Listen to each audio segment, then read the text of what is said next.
하나님 말씀은 마태복음 1장 18절부터 25절 말씀까지입니다.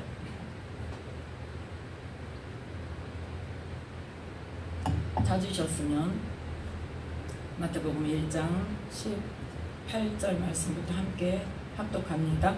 예수 그리스도의 나심은 이러하니라. 그 모친 마리아가 요셉과 정혼하고 동거하기 전에 성령으로 잉태된 것이 나타났더니 그 남편 요셉은 의로운 사람이라 저를 드러내지 아니하고 가만히 끊고자 하여 이 일을 생각할 때에 주의 사자가 현몽하여 가로되 다윗의 자손 요셉아 내 아내 마리아 데려오기를 무서워 말라. 저에게 잉태된 자는 성령으로 된 것이라.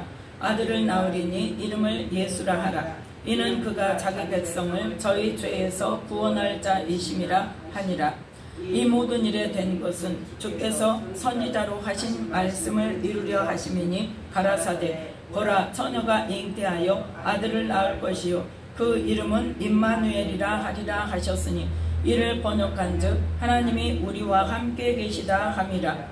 요셉이 잠을 깨어 일어나서 주의 사자의 분부대로 행하여 그 아내를 데려왔으나 아들을 낳기까지 동침치 아니하더니 나음의 이름을 예수라 하니라. 아멘. 말씀의 은혜가 있으시기 바랍니다. 오늘 말씀은 마태복음 1장 18절부터 25절 말씀까지를 통하여서 예수 그리스도의 탄생이라는 말씀의 제목으로 함께 은혜를 나누고자 합니다. 마태복음 1장 1절부터 17절 말씀까지는 이제 예수님의 족보에 대해서 나오죠. 어디 때부터? 아브라함부터 그 다음에 다윗을 거쳐서 그래서 1절에 보니까 아브라함과 다윗의 자손 예수 그리스도의 세계라. 그건 뭘 말하느냐? 아브라함과 하신 언약의 말씀, 또 다윗과 약속하신 언약의 말씀, 유다가 받은 언약의 말씀은 하나님이 직접 주신 게 아니라 자기 아버지로부터 축복 기도를 받은 거예요. 물론 성령의 감동에 의해서 그 축복 기도를 했지만 하나님께서 직접 하신 약속은 아니기 때문에 누구와 누구만 지금 기록이 되어 있다? 아브라함과 다윗만. 다윗에게는 직접 약속을 하셨잖아요. 아브라함에게도 직접 약속을 하셨단 말이에요. 그래서 아브라함과 다윗의 자손 예수 그리스도의 세계라. 그래서 17절 말씀에 보면 모든 대수가 아브라함부터 다윗까지 14대요. 다윗부터 바벨론으로 이거할 때까지 14대요. 바벨론으로 이거한 후부터 그리스도까지 14대로라. 물론 이제 중간에 빠진 사람이 있습니다. 그런데 대충 그렇다는 이야기입니다. 그래서 약속의 사람이 누구다? 아브라함이고 또 다윗이다. 그래서 다윗 다음으로 언제까지? 남유다가 멸망할 때까지, 즉 아브라함의 자손인 이스라엘 백성들과의 모세로 더불어서 어디서? 시내산에서 맺은 첫 언약이 끝나는 시점이 어디다? 남유다가 멸망하는 시점이다. 그래서 예레미야 31장에 보면 첫 언약이 뭐였다? 끝났다. 그래서 너희에게 뭘 준다? 새 언약을 주겠다. 그래서 이 바벨론으로 옮겨가서 거기서부터 예수님이 태어나실 때까지 14대란 말이에요. 그 기간이 이제 거의 한 586년이니까 586년에 유대가 망했으니까 500년, 580년, 거의 600년 가까이 되죠. 그 기간 동안에 14대의 자손이 뭐라 그러죠? 번성했다.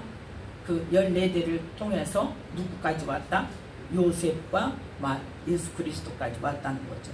그래서 이 요셉의 가문에서, 요셉의 집안에서 예수 그리스도가 태어나시는데 예수 그리스도는 어떻게 나신다고 그랬다? 여자의 후손으로 난다고 그랬잖아요. 하나님께서 아담과 하와에게 약속하실 때 누구를 통해서?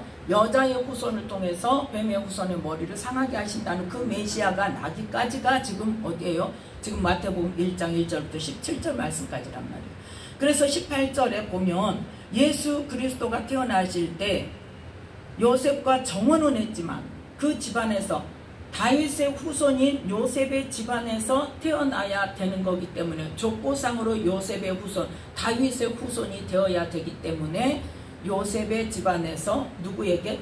요셉과 정혼한 여자에게 태어났는데, 요셉과 결혼한 뒤에 잉태를 한 것이 아니라 정하기만 했는데 잉태가 되었더라는 거죠. 그래서 여자의 후손이라는 말씀이 지켜지는 거죠. 이때에 무엇으로? 그럼 남자가 없는데 어떻게 잉태가 되냐? 성령으로 잉태됐단 말이에요. 이 말씀에 대해서, 이 잉태되는 사건에 대해서 이 마태복음에서는 마리아 중점으로 말씀이 증거된 것이 아니라, 기록이 된 것이 아니라 요셉을 중점으로 기록이 되어졌습니다. 누가복음에 보면 마리아를 중심으로 기록이 되어 있어요. 그래서 누가복음 1장 26절부터 38절에 보면 마리아에게 천사가 나타나서 어떻게 했다는 사실이 나와 있지요. 자, 함께 읽어볼까요?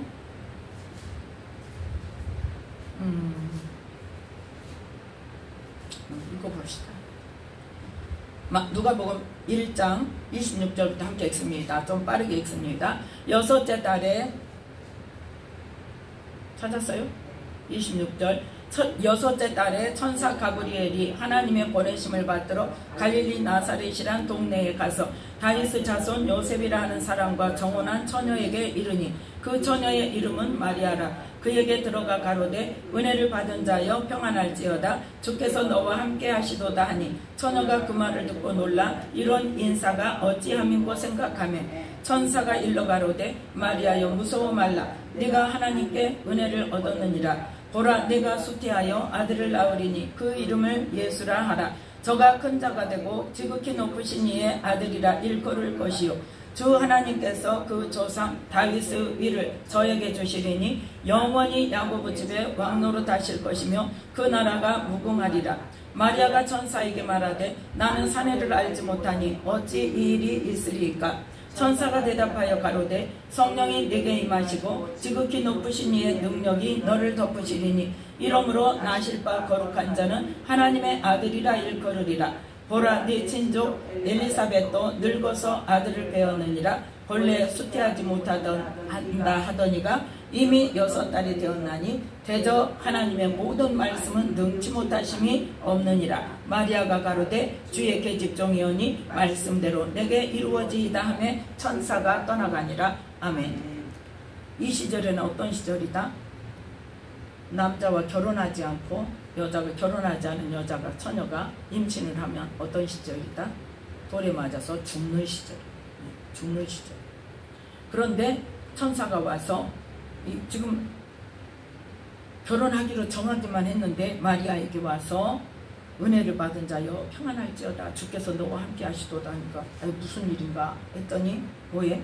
네가 아들을 낳으리니 이름을 예수라 하라. 저가 큰 자가 되고 지극히 높으신 아들이라 일컬을 것이요, 주 하나님께서 그 조상 다윗의 위를 저에게 주시리니, 왕으로 오신다는 거죠. 영원히 야고보 집에 왕노릇 하실 것이며 그 나라가 무궁하리라 하리라 하니까 마리아가 나는 사내를 알지 못하는데 어떻게 해요? 그랬더니 천사가, 이 일은 어떻게 일어난다? 35절 함께 읽습니다. 천사가 대답하여 가로되, 성령이 내게 임하시고 지극히 높으신 이의 능력이 너를 덮으시리니 이러므로 나실 바 거룩한 자는 하나님의 아들이라 일컬으리라. 아멘. 남자로 인하여 네가 잉태하는 것이 아니야. 성령의 능력으로 하나님께서 내게 이루실 거야 하고, 그래서 그 낳는 아들은 하나님의 아들이라 일컬을 거야. 그랬더니 뭐라고 말을 해요? 주의 계집종이오니 말씀대로 내게 이루어지리라. 아멘. 근데 그게 하나님의 무엇이? 하나님의 말씀은 능치 못할 일이다. 하나님의 말씀은 능치 못하시며, 하나님은 말씀하시면 우리의 이 물질세계 육체의 수준으로 이루시는 것이 아니라 하나님의 방법으로, 하나님의 능력으로 하나님께서 이루신단 말이에요. 그래서 우리가 그 말씀을 믿을 때에 하나님의 영광을 보는 거야. 하나님은 말씀하시고 그 말씀이 실제로 하나님의 능력으로 나타난다는 것을 우리에게 보여주실 때 그게 하나님의 영광을 보는 거예요. 우리가 무슨 일을 해서 하나님께 영광을 돌리는 게 아닙니다. 물론 우리는 하나님께서 하셨습니다. 그거를 하나님께 영광을 돌리는 거라고 생각을 하는데, 우리에게 그러한 하나님이 행하시는 일을 나타내시는 것은 하나님이 하시는 일이라는 것을, 그 하나님의 영광을 우리에게 보게 하시는 거예요. 그러한 관념적인 부분이 깨어져야 돼요. 열어져야 돼요. 네. 자, 그래서 이 성령으로 잉태된 것이 어떻게 해서 정말 실제적으로 천사가 마리아에게 나타나서 성령의 능력으로 내게 잉태가 될 거야. 지금 누구는 정확하게 알아요? 요셉도 모른다 쳐요. 다른 남자하고 잤는지 어떻게 알아? 그런데 누구는 알아? 마리아는 아는 거죠. 그래서 마리아의 관점에서 이 누가복음 1장이 적혀졌을 뿐만 아니라 누구를? 요셉을 통하여서도 누가 확인시켜줘요? 하나님께서 확인을 시켜줘요. 그래서 처음에는 요셉이 어때요? 와, 누구하고 자서 임신이 됐냐? 그러면 뭐하는 사람 같으면 막 혈기가 왕성하고 그냥 막 그런 사람 같으면, 성격 급하고 한 사람 같으면 어쩌겠어요? 막 난리가 났겠죠. 막 이거 결혼 안 된다 그러고. 그런데 요셉은 어떤 사람이다? 의로운 사람이다. 의로운 사람이다. 이 의로운 요셉이 누구의 후손? 다윗의 후손.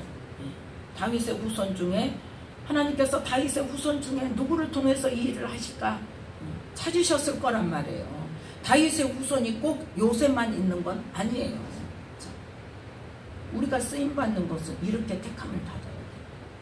쓰임 받을 때 이 일에 적합한 사람이 누구인가 하나님께서는 어떻게 해요? 찾으셔요. 우리가 찬양도 지난번에 좀 몇 번 했는데, 우리를 만드시고 손가락 몇 개인가 세워보시고 너무나 기뻐하시는데, 그 만들어 놓고 어떻게 하신다? 누구에게 보낼까? 누구에게 보낼까? 또 제가 어떤 새롭게 하소서의 어떤 사진 작가 일을 하시는 분인데, 그분의 간증을 듣는데 그 자기 부인이 너무 선하고 착하고 이 믿음이 좋고 그러는데, 하나님 어떻게 이런 사람을 나게 주셨냐고 그렇게 기도를 하는데, 하나님께서 그러죠. 내가 그 아이를 그렇게 사랑하고 그렇게 만들어 놓고 이 아이를 사랑해 줄 사람이 누군가를 찾았다는 거예요. 이 아이를 사랑해 줄 수 있는 사람으로 너를 택했다고 하셨다. 그러니까 우리는 모든 일들이 누구 관점에서? 하나님의 관점에서 이해가 되어져야 우리는 하나님의 뜻을 따라갈 수가 있어요. 그럼 하나님께서는 이렇게 사랑스럽고 이렇게 아름답고 선하게 정말 하나님의 뜻대로 정말 할당한 사람으로 이렇게 만들어 놓고, 그걸 점점 어떻게 해요? 태어나기만 했으니까 점점 그 환경 속에서 그러도록 그 마음 가운데 역사하시고, 그러면 그 마음 가운데 역사하실 때 그 사람이 어쨌다는 거? 순종하고 따라갔다는 거예요. 중요한 건 순종하고 따라갔어. 그렇게 아름답게 길러진 그 아름다운 처녀를 누구한테 보내야 이 아이가 상처받지 않고 이 아이가 사랑받고 살아갈 수 있을까 하고 찾으신 사람이 바로 이 사람이었다. 자기였다. 그러듯이 우리는 어때요? 그 사람처럼, 아니면 이 요셉처럼 하나님의 뜻을 이루기 위해 합당한 사람이 누구일까를 찾으실 때 내가 선택되어져야 돼. 그러려면 뭐 해야 돼? 내가 먼저 만들어져야 돼. 아멘. 그래서 디모데전서 2장 20절, 디모데후서 2장 20절 말씀처럼 어떤 그릇이 돼야 돼? 깨끗한 그릇이 돼야 돼. 하나님 쓰시기에 합당한 그릇이 돼야 된다. 그게 먼저 되고 그릇이 되면 하나님이 그냥 쓰시면서부터 마음껏 쓰시죠. 누구의 마음대로? 하나님의 마음대로, 하나님의 계획대로, 하나님의 이루실 선하신 일에. 그래서 하나님의 선하신 일을 이루신단 말이에요. 하나님께서 쓰신다고 해서 꼭 선하신 일만 있습니까? 악한 일에 쓰는 사람도 있어요. 나는 악한 일에, 이왕이면 악한 일에 쓰임받는 사람이 돼야 돼. 선한 일에 쓰임받는 사람. 선한 일에 쓰임받는 사람이 돼야죠. 그래서 가룟 유다에게 예수님이 뭐라고 말씀하셨어요? 차라리 나지 않았으면 좋을 뻔했다. 그래서 우리는 요셉처럼 뭐 할 사람으로? 하나님의 뜻을 이룰 사람으로, 하나님께서 기뻐하시고 선하신 뜻을 이룰 사람으로 선택되어지는 우리가 되어야 할 것입니다. 그래서 이 요셉은 다윗의 후손 중에서도 어떤 사람이다? 의로운 사람이고, 마리아가 잉태했다고 할지라도, 내가 아닌 이유로 잉태했다 할지라도 뭐 할 사람? 덮어줄 수 있는 사람, 가만히 끊고자 하는 사람. 그래서 마리아를 보호해 줄 사람을 찾으셨다는 거죠. 그래서 이 일을 가만히 끊고자 할 때 누가 왔어요? 주의 사자가 왔어요. 천사가 왔어요. 천사가 와서 뭐라고 말합니까? 20절 함께 읽습니다. 이 일을 생각할 때에 주의 사자가 현몽하여 가로되 다윗의 자손 요셉아, 네 아내 마리아 데려오기를 무서워 말라. 저에게 잉태된 자는 성령으로 된 것이라. 아멘. 자, 22절 함께 읽습니다. 이 모든 일에 된 것은 주께서 선지자로 하신 말씀을 이루려 하심이니. 아멘. 갑자기 일어난 일입니까? 선지자를 통해서 대대로 하나님의 약속하셨던 말씀을 이제 하나님의 방법으로, 하나님의 능력으로 지금 이루시는 일이라, 그거를 말씀하고 있습니다. 그래서 그 선지자가 어떤 말을 했다? 23절 함께 읽습니다. 보라, 처녀가 잉태하여 아들을 낳을 것이요 그 이름은 임마누엘이라 하리라 하셨으니, 이를 번역한즉 하나님이 우리와 함께 계시다 함이라. 아멘. 이 말씀이 어디에 있냐면 바로 이사야 선지자를 통해서 하나님께서 말씀하셨습니다. 이사야 7장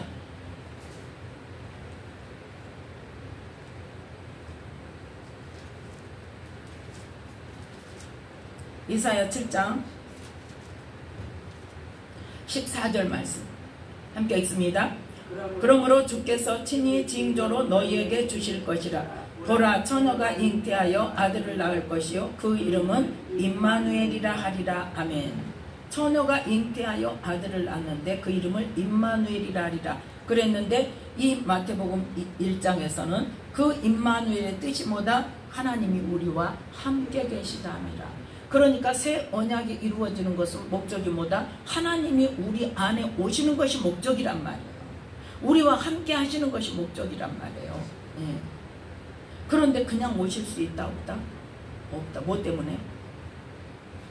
왜 못 오셔요? 하나님이 모시지.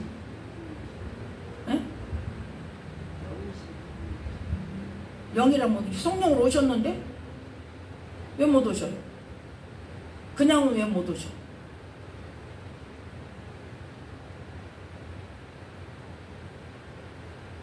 이걸 대답 못하면 어떡해요? 우리 죄 때문에 못 오시잖아. 하나님이 못 오신 게 아니라 우리 죄를 가진 사람은 하나님이 오시면 내가 죽어버린다니까. 죽는다고. 그래서 성령님이 오셔도 내가 죽어버리면 무슨 소용이 있냐고. 하나님은 뭐 하기 위해서? 우리를 구원하시기 위해서, 우리를 거룩하게 만들어서, 흠이 없는 자로 만들어서, 하나님의 말씀을 행하는 자로 만들어서, 하나님 나라에 들어갈 합당한 자로 만들어서 우리를 데려가셔야 되는데, 우리를 구원하셔야 되는데, 성령이 오셔도 죄 때문에 우리가 성령님의 오심과 동시에 죽어버리면 무슨 소용? 그래서 뭐가 필요했다? 죄를 담당하실 분이 필요했다. 자, 그래서 21절 함께 읽습니다. 아들을 낳으리니 이름을 예수라 하라. 이는 그가 자기 백성을 저희 죄에서 구원할 자이심이라 하니라. 아멘. 자, 그래서 이사야 40장 2절 말씀.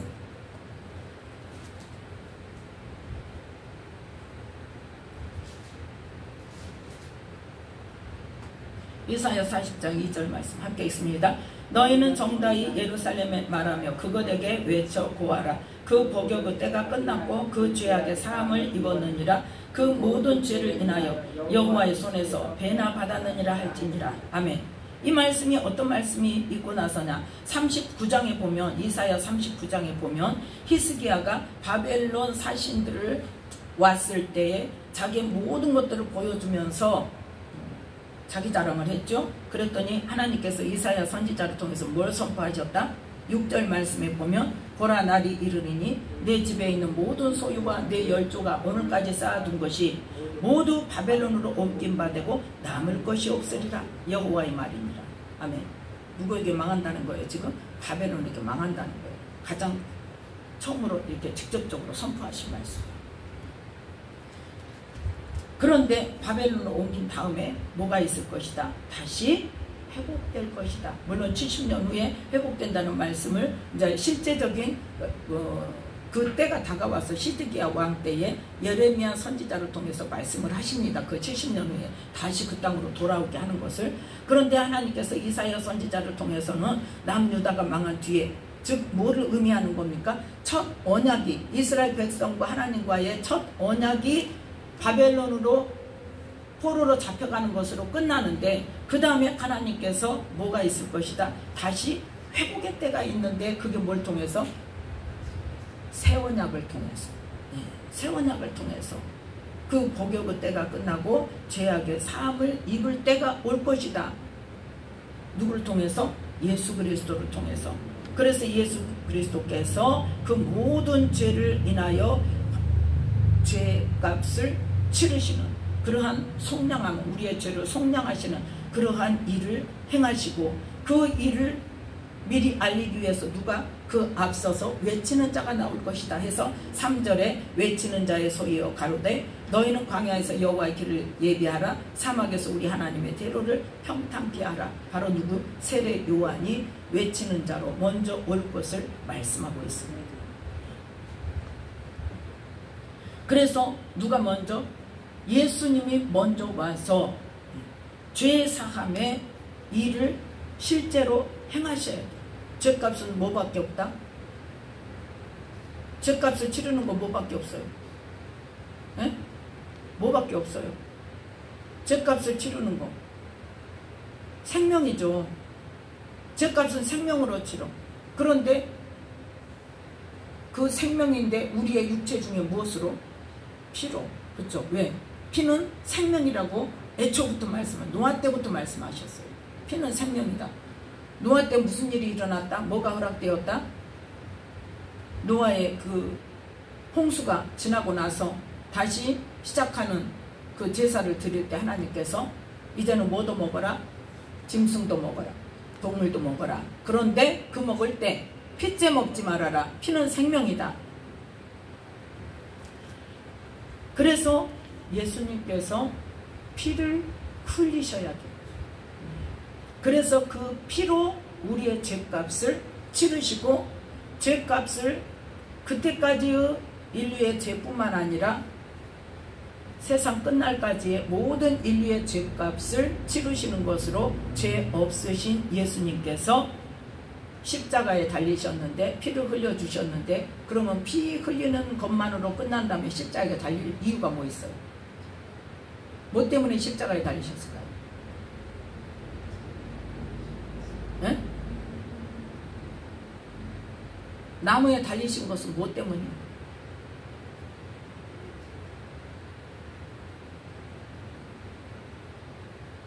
나무 십자가에 달리시면 우리의 저주, 죄로 인한 저주로부터 벗어나게 하기 위해서. 이건 복음의 가장 기초입니다. 가장 기초예요. 나무 십자가에 달린 것은 우리의 죄로 인한 저주 때문에 나무 십자가에 달리신 거랍니다. 그래서 저주까지도 다 예수님께서 지셨어요. 담당하셨어요. 죄를 담당하셨어요. 그래서 우리의 죄와 상관없이 누구에게? 믿는 자에게. 예수님을 믿는 자, 뭘 믿는 자? 우리의 죄값을 치르셨다는 것을 믿는 자.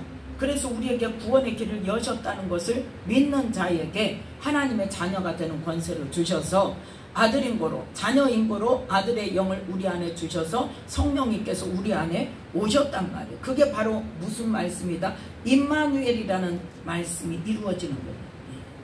그 이름을 임마누엘이라 하리라. 우리와 함께 계시다. 하나님이 우리와 함께 하시다.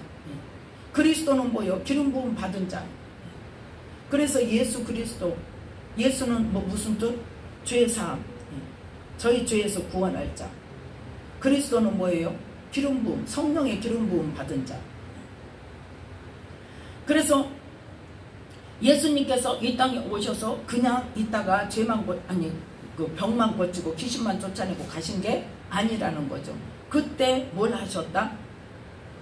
새 언약으로 하나님 나라에 들어가려면, 구원을 얻으려면, 우리의 영혼의 구원을 얻으려면, 천국에 들어가려면 이런 삶을 살아야 돼 하고 하나님 나라에 들어가는 법을 선포하셨단 말이에요. 그런데 그걸 다 뭘로 말씀하셨다? 비유로 말씀하셨다. 왜? 직접 말하면 듣지를 못해요. 받지를 못해요. 그러니까 내 살을 먹고 내 피를 마시지 않으면 영생이 없다 그러니까 어때? 다 갔잖아요, 제자들이. 그런데 그 말씀을 알아들은 12제자는 대표적으로 누가? 베드로가 뭐라고 그래요? 너희도 가려느냐? 그러니까 뭐라고 말해요? 영생의 말씀이 주께 있는데 우리가 어디로 가오리까? 왜? 비유로 많은 사람들에게 예수님께서 말씀하실 때 제자들이 따로 자기들만 있을 때 어떻게 했다? 가르쳐달라고 구했단 말이에요. 참 중요한 영적 원리입니다. 그게 우리가 성경으로만 볼 때는 누구의, 이 문자적으로만 볼 때는 누구의 수준으로? 내 수준으로, 육체의 수준으로, 우리의 지식 수준으로 거기에 머물지만, 이 말씀을 붙들고 하나님 무슨 뜻인지 깨닫게 해주세요 하고 묻는 기도를 할 때 하나님께서 성령으로 우리에게 뭐예요? 깨닫게 하신다. 영의 비밀을 깨닫게 하세요. 그래서 비유를 풀어서 설명해 주시고 하는 일들이 반복되다 보니까 제자들이 뭘 깨닫게 됐어요? 아, 정말 영생의 말씀이구나. 우리가 생명으로 가는 말씀이구나.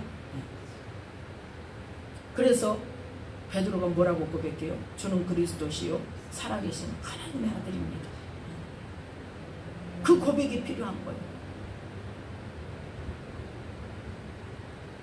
자, 그래서 이 지금 마태복음 1장 이 말씀에 천사가 와서 요셉에게 뭐라고 말한다? 지금 아내 마리아에게 잉태된 자는 성령으로 된 건데, 이것은 뭐다? 선지자들을 통해서 하나님께서 언약하신 그 말씀, 예언의 말씀을 지금 이루시는 과정이야 하고 말하면서 그 아들을 낳게 되면 뭐라고 이름해라? 예수라고 이름을 해라. 그건 뭐 때문이다? 그가 자기 백성을 저희 죄에서 구원할 자이심이라. 그리고 어떤 말씀이 이루어질 거라? 그 예수로 말미암아 어떤 일이 일어난다? 하나님이 우리와 함께 성령이 오시는 일이 일어날 거야. 그래서 그 이름을 뭐라고? 임마누엘이라고 하리라는 이사야의 말씀이 실제적으로 우리 삶 속에 지금 일어나는 것을 바라고 있는 거예요. 임마누엘이라고 부르지는 않아요. 그런데 뭐예요? 하나님이 함께 하신다는 것은 알죠. 하나님이 함께 하신다. 자, 그래서 이 새 언약이 이루어지는 것이 누구의 예언에 의해서? 예레미야의 예언에 의해서 실제적으로 하나님께서 말씀하시죠. 예레미야 31장.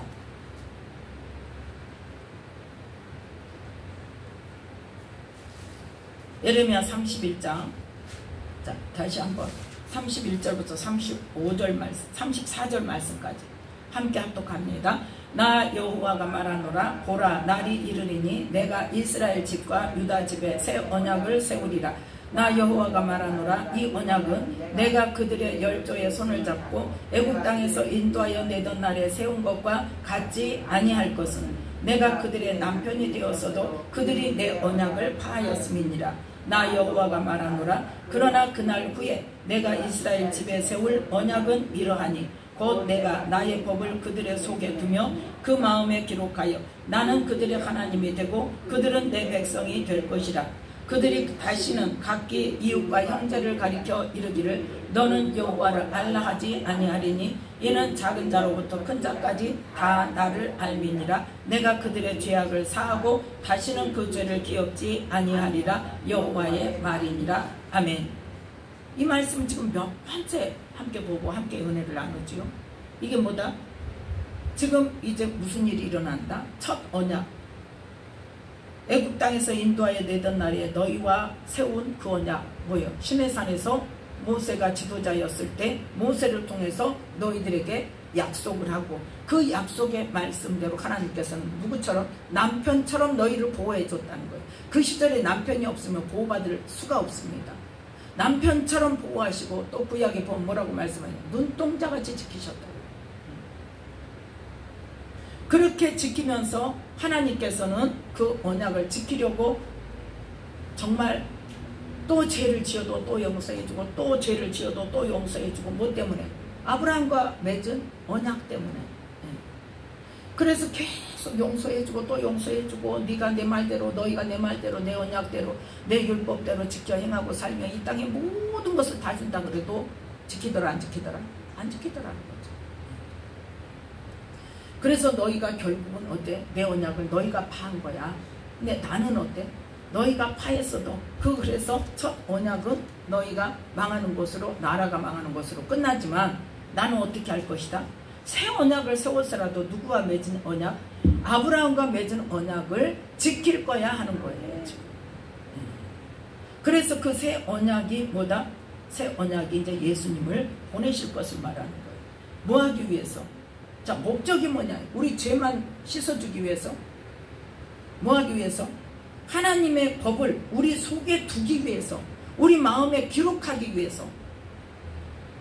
근데 우리는 그 말씀을 우리 마음에 기록하냔 말이에요. 하나님의 법이 우리 안에 있냔 말이에요. 그래서 예수님이 오셔서 뭐라고 말씀하셔요? 너희가 내 안에 거하고 내 말이 너희 안에 거하면, 거한다는 건 뭐다? 영향력을 끼치는 거라니까요. 그 말씀에 나를 쳐서 복종시키는 거라니까요. 말씀 똑같아요. 지금 나의 법을 그들의 속에 두며 하나님의 법, 하나님의 말씀을 우리 속에 두고 우리 마음에 기록해서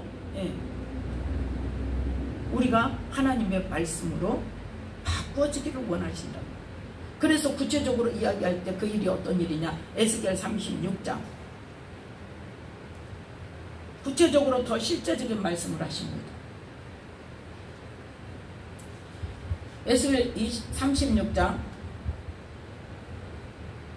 25절부터 28절 말씀까지 함께 읽습니다. 맑은 물로 너희에게 뿌려서 너희로 정결케 하되 곧 너희 모든 더러운 곳에서와 모든 우상을 섬김에서 너희를 정결케 할 것이며 또 새 영을 너희 속에 두고 새 마음을 너희에게 주되 너희 육신에서 굳은 마음을 제하고 부드러운 마음을 줄 것이며 또 내 신을 너희 속에 두어 너희로 내 율례를 행하게 하리니 너희가 내 규례를 지켜 행할지라. 내가 너희 열조에게 준 땅에 너희가 거하여 내 백성이 되고 나는 너희 하나님이 되리라. 아멘. 실제적으로는 이 28절 말씀은 어떤 말씀이에요? 하나님 나라에 거하게 된다는 거예요. 먼저 뭐하고? 우리 모든 더러운 것을 씻어냈냐고. 우상을 섬기는 것, 어떤 것이 우상 섬기는 것인지도 몰라. 그러면서 어쩐다? 새 영을 우리 속에 두어서 새 마음을 우리에게 주신다고 하는데, 그래서 우리에게 신약에도 뭐라고 말해요? 옛사람을 벗어버리고 뭘 새롭게 해서? 심령을 새롭게 해서, 그 심령을 새롭게 하지 않으면 새 사람을 입을 수 없습니다. 옛사람을 보지도 못하는데 어떻게 그 일이 일어나냐고. 새 사람을 입냐고. 새 마음을 너희에게 주되 너희 육신에서 굳은 마음을 제하고 부드러운 마음을 줄 것이니 내 신을 너희 속에 두어서 그 다음에 뭐한다? 내 율례를 행하게 하리. 그 우리 육신에서 굳은 마음에 제하여지지 않으면 하나님의 말씀에 행할 수 없다니까요. 하나님의 마음이 우리 안에 제대로 들어올 수가 없어요. 그래서 하나님께서 먼저 하시는 것이 뭐냐? 죄를 먼저 깨닫게 하시지만 또 뭐해? 우리의 상처적인 부분, 그래서 굳어진 마음들을 먼저 깨뜨리고 그것부터 뒤집어 걷어내는 거예요. 치료하시는 거예요. 그 상한 마음을 치료하셔서 그 굳은 마음을 제거하고 부드러운 마음을 주셔서, 그래서 어떤 마음이 돼야 돼? 우리가 착하고 좋은 마음으로 주님 말씀 받고, 그래서 그 말씀이 우리 심령에 심겨져서 싹이 나고 자라서 그 말씀이 우리의 열매로, 삶의 열매로 나타나야 돼. 그게 하나님의 영광이 나타나는 거예요. 근데 우리 마음이 굳어져 가지고 도대체 바꾸지가 않아. 내 생각이 옳아. 지금까지 해오던 옛사람의 그 생각과 사고방식, 그 생활 습관은 절대로 안 고쳐. 나는 이런 사람이야. 나 고치려고 생각하지 마. 다 누구한테 맞춰? 너희들이 다 나한테 맞춰. 이 사고방식으로 그 영적으로 꽉 쥐고 있는 게 있단 말이에요. 하나님은 뭘 원하시나? 그 굳은 마음을 어쩐다? 제하기를 원하세요. 그래서 부드러운 마음으로 바꿔주시기를 원하신다. 그렇게 됐을 때 하나님의 말씀을 행하게 되고 하나님의 말씀이 우리 마음에 들어와서 그 마음으로 우리가 삶을 실제로 살게 될 수 있다는 것을 지금 말씀하고 있어요. 그 일을 하기 위해서 누가 오셨다? 예수님이 오셨는데 그 예수님은 육체로 아버지의 그 혈통을 따라 온 게 아니라 족보만 빌렸을 뿐이지 성령으로 잉태되어져서 아담에게 약속하셨던 여자의 후손으로 오시게 됐다. 그래서 여자의 후손으로 오시게 된 것만으로도 뭐다? 하나님께서 하시는 일이고 하나님께서 보내신 메시아라는 것을 인정받아야 되는데 사람들은 그 말을 해도 믿어 안 믿어? 안 믿어. 안 믿어요. 왜? 굳은 마음 때문에. 내 생각이 옳으니까. 그래서 임마누엘이 이루어질 거라는 거예요. 예수님이 오신 목적은 뭐다? 임마누엘이 이루어지기 위해서 예수님이 이 땅에 오시는데 예수님이 오셔서 뭘 하신다? 죄사함의 문제, 가장 큰 문제, 그거를 담당하셔서 우리의 죄를 속량하신다는 것은 뭐다? 우리 죄를 담당하신다는 건 뭐다? 예수님께 우리가 죄를 회개할 때 우리가 죄사함을 받는다. 우리가 회개하지 않아도 우리를 죄를 다 용서받았다면 그러면 이방인들도 다 용서받은 거죠. 예수 안 믿는 사람들. 뭐가 돼야 된다? 예수님을 믿고 그 죄사함의 능력을 믿고 나의 죄를 뭐 해야 돼? 고백해야 돼. 근데 성령님께서 깨닫게 하시지 않으면 내 죄를 알아요? 몰라요? 몰라요. 그래서 성령님이 오셔야 되는 거예요. 성령께서 오셔서 우리가 기도할 때 하나님 나의 죄를 깨닫게 해주세요. 그 죄가 우리 세상적인 법에 저촉되는 죄가 아니고 자꾸 그거를 죄라고 생각하니까 나 죄 없는데 이렇게 덤벼든단 말이에요. 나는 법 없이도 살아. 그게 뭐 때문이야? 죄가 뭔지를 모르니까. 하나님께서 말씀하시는 죄. 그래서 성령이 오셔서 뭐에 대해서? 죄에 대해서. 자, 요한복음 14장 7절 말씀. 요한복음 14장 17절 말씀. 16, 17 함께 읽습니다. 내가 아버지께 구하겠으니 그가 또 다른 보혜사를 너희에게 주사 영원토록 너희와 함께 있게 하시리니 저는 진리의 영이라. 세상은 능히 저를 받지 못하나니 이는 저를 보지도 못하고 알지도 못함이라. 그러나 너희는 저를 아나니 저는 너희와 함께 거하시며 또 너희 속에 계시겠습니다. 아멘. 예수님께서 어쩌겠다? 지금 천국으로 가셔서 죽으시고 부활하시고 나서 하나님 우편에 앉으셔서 누구를 보내시겠다? 진리의 영을 믿는 자에게 보내시겠다. 그것도 누구에게? 구하는 자에게 보내시겠다는 거예요. 그래서 너희들이 예루살렘 떠나지 말고 한 곳에 모여서 성령이 오시도록 기도해라. 그때 들은 사람이 몇 명이었다? 500명이었다. 500명이었다고 그랬잖아요. 500명이었는데 그 수가 다 가서 기도했다? 안 했어요. 몇 명만? 120명만. 그 120명이 언제 오실지 모르는 성령을 받기 위해서 기도를 하다가 열흘째 되니까 성령이 오셔서 그 120명만 성령을 받은 거예요. 그러면 나는 어디에 속해야 돼? 그죠? 그러면 500명이 예수님의 부활도 보고 예수님의 말씀도 들었지만 믿었다는 거야? 안 믿었다는 거야? 안 믿었다는 거야. 380명은 안 믿었다는 거야. 120명만 믿고 그 말씀을 붙잡고 열흘 동안을, 열흘이라고 정해놓지도 않았어. 정해놓으면 차라리 언제 오실지 몰라. 어떻게 했어요? 하루 기도해보고 안 오시구만 하고 떠나는 사람도 있었을 거예요. 이틀 기도해보고 안 되네, 나 바쁜 일 있어, 가는 사람이 있을 거예요. 사흘 해보고 아유 사흘 동안 해도 안 오시는데 아닌가 봐. 언제 오실지 모르는데 언제까지 해야 돼? 나 바빠 죽겠는데, 나 집에 무슨 일도 있고 무슨 일도 있고 무슨 일도 있고 급한 일이 있는데. 그리고 가는 사람, 어떤 사람은 9일 동안 기도하다가 열흘째 되는 날 가는 사람도 있었을 거예요. 기록이 안 돼 있지만 그럴 사람 분명히 있을 거예요. 그래서 우리는 언제까지 하나님의 말씀을 붙잡고 기도를 하면 언제까지 그 말씀이 이루어지기까지, 실제로 내 눈에 내 삶에 나타나기까지 우리는 기도를 해야 되는 거예요. 놓지 않고. 하나님은 말씀하시면 어쩐다? 반드시 이루신다. 누구에게? 구하는 자에게. 그 말씀 우리는 놓으면 안 됩니다. 그게 영의 기본적인 원리예요. 그래서 진리의 영이 오시겠다고 했는데 그 진리의 영이 오셔서 뭘 하시냐는 거예요. 요한복음 아까 14장 26절 말씀 함께 읽습니다. 보혜사 곧 아버지께서 내 이름으로 보내실 성령, 그가 너희에게 모든 것을 가르치시고 내가 너희에게 말한 모든 것을 생각나게 하시리라. 아멘. 뭐 하신다?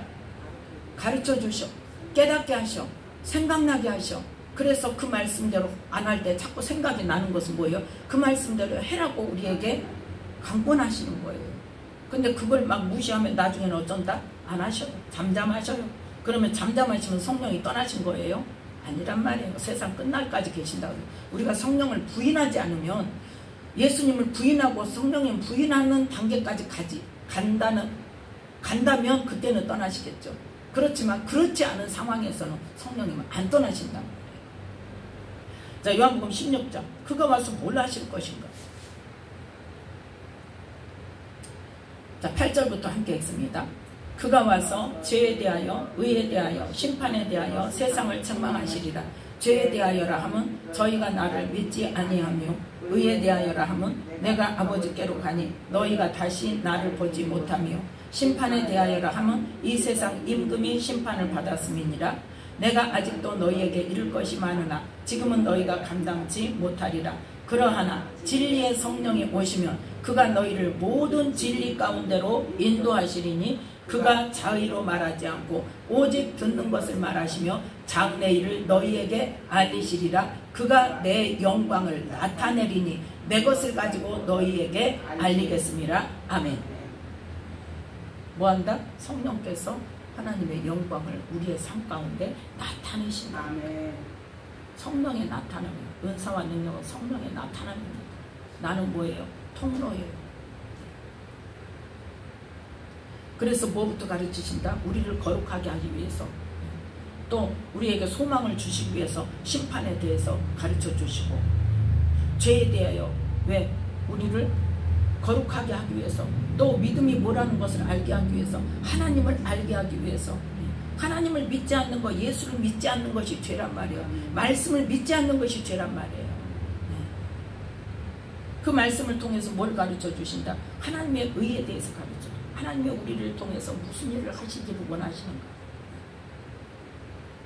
그래서 내가 아버지께로 가니 너희가 다시 나를 보지 못하면 이거 뭐예요? 부활하셔서 승천하시는데 그 다음에 누구를 보내신다? 성령을 보내신다는 것을 가르쳐 주십니다. 그래서 그 진리의 성령이 오시면 우리를 어디로? 진리 가운데로. 우리를 거룩하게 하는 것은 뭐밖에 없다? 진리의 말씀이 우리를 거룩하게 하십니다. 뭘 통해서? 기도를 통해서, 성령의 인도하심을 통해서. 그 말씀이 지금 이렇게 적혀 있는 거예요. 그래서 뭘 나타내신다? 아버지의 뜻을 나타내시고 아버지의 말씀을 이루게 하시고 그를 통해서 아버지의 영광을 나타내신다는 거예요. 말씀하고 있습니다. 그래서 우리는 예수님 하면 죄사함만 생각할 것이 아니라 중요한 게 뭐다? 임마누엘이 중요하다는 거예요. 성령이 우리 안에 오셔서 나와 함께 하시는 것이 중요하다는 거예요. 그걸 우리는 성령이 어디 계시냐 내 안에 그러면서 삶은 어째? 내 마음대로 살아. 성령이 어디다가? 저기 골방에다가 그냥 모셔놓고 점잠이 계시옵소서, 잠잠이 계시옵소서, 좀 이렇게 하라고 가르쳐 주려면 어떻게? 나 승질나서 못 참고 가만히 좀 계셔봐요. 가만히 계시죠. 왜? 하나님께서 하시는 일은 우리의 통일을 통해서 내가 구할 때, 내가 하나님 찾을 때, 그래서 예수님이 오시는 것은 죄사함으로만 끝나면 안 되고, 그래서 하나님께서 저에게 제가 복음의 기초부터 가르쳐 달라고 했을 때 복음의 기초를 가르쳐 주시면서 보혈의 능력에 대해서, 보혈 그 피와 생명의 관계에 대해서, 예수님이 오시는 것에 대해서, 죄사함에 대해서 가르쳐 주시면서 이제 전도하려 나가려고 하니까 하나님께서 뭐라고 말씀하셨다고? 네 마음이 높아져. 내 말씀을 정확히 모르니까 그 뜻이 뭔지도 몰랐어. 너 바쁘냐? 그렇게 알았어. 너 막 날아다니려고 그런다. 너 나가서 막 일하려고 너 바쁘냐? 난 그렇게 알아들었어. 그런데 나중에 말씀을 보다가 갑자기 그 말씀이 내 눈앞에 딱, 아, 이 말씀이구나.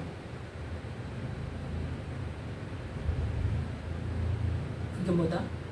하나님을 대적하여 높아진 마. 내가 언제 하나님 대적했냐고. 나 하나님은 뭐라고 말씀하셔? 그게 나를 아는 것을 대적한 거야. 누가? 네 안에 있는 대적의 영이. 그걸 말씀하셔. 그 뜻은 몰랐지만 어쨌든 그 말씀을 딱 받았을 때 바로 엎드렸죠. 하나님, 아닙니다. 중단하겠습니다. 그럼 전도하지 말라는 말이 아니잖아. 뭘 알고 해라? 제대로 알고 전해라는 거예요. 너 전도해서 성도 오면 뭐 가르치려 그랬어? 그렇게 말씀하셨어요. 그래서 하나님, 내가 뭐를 더 알아야 됩니까? 복음에 대해서 뭐를 더 알아야 됩니까? 그때부터 하나님께서 성령에 대해서 말씀하셨어요. 그리고 성령에 대해서 말씀을 그 요한복음 14장부터 성령에 대해서 말씀하고 있죠. 그 성령에 대해서 말씀을 하시고 그 성령에 대해서 깨닫게 하신 다음에 이것이 온전한 복음이다라는 말씀을 하셨어요. 저에게.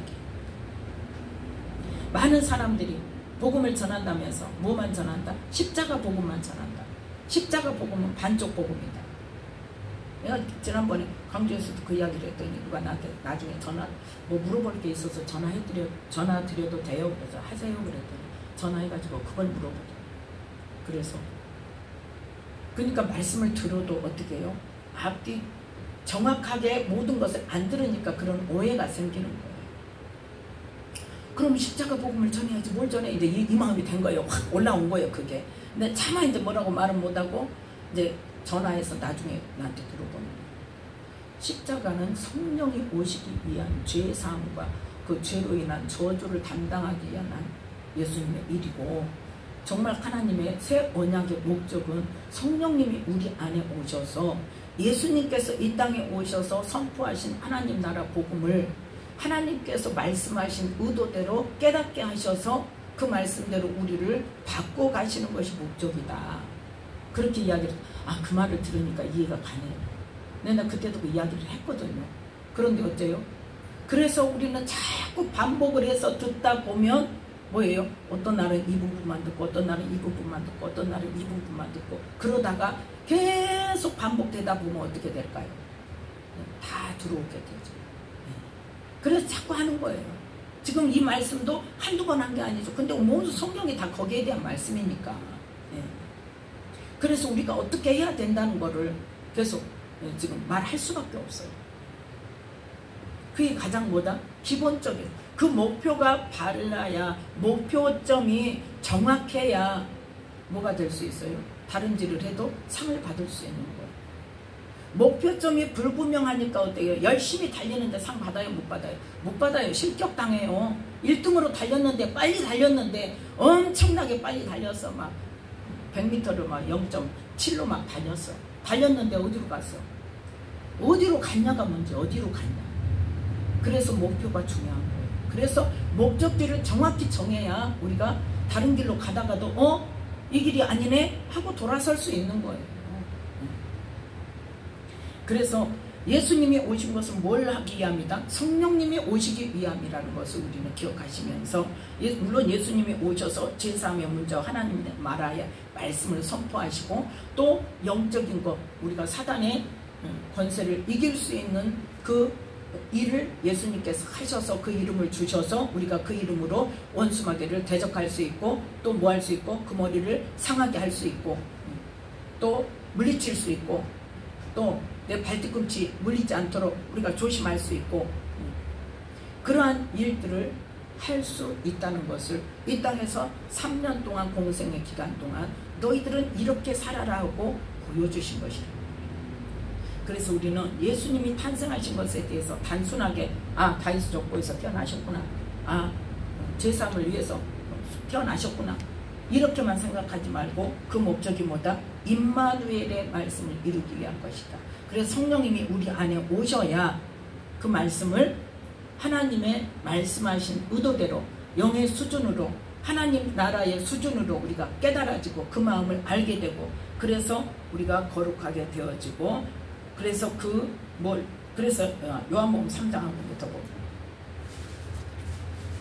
요한복음 3장 아는 말씀이에요. 5절 6절 말씀. 근데 이게 같은 맥락으로 연결되어지는 말씀입니다. 5절 6절 함께 읽습니다. 예수께서 대답하시되 진실로 진실로 내게 이르노니 사람이 물과 성령으로 나지 아니하며 하나님 나라에 들어갈 수 없느니라. 육으로 난 것은 육이요 성령으로 난 것은 영이니. 아멘. 그래서 뭐해라? 옛사람을 벗어버리고 심령을 새롭게 해서 뭘 입어라? 새 사람을 입으라. 그게 뭐냐? 지금 너희가 육체로 나서 육으로 살고 있어. 그거를 뭘로 바꿔야 돼? 성령 난 사람으로 새 사람으로 바꿔야 돼. 이걸 말하고 있어요. 그럼 어떻게 해야 되냐? 로마서 8장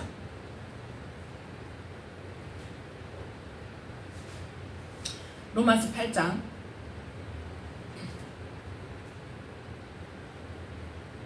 12절부터 14절 말씀까지 함께 했습니다. 그러므로 형제들아 우리가 빚진 자로 돼 육신에게 져서 육신대로 살 것이 아니니라.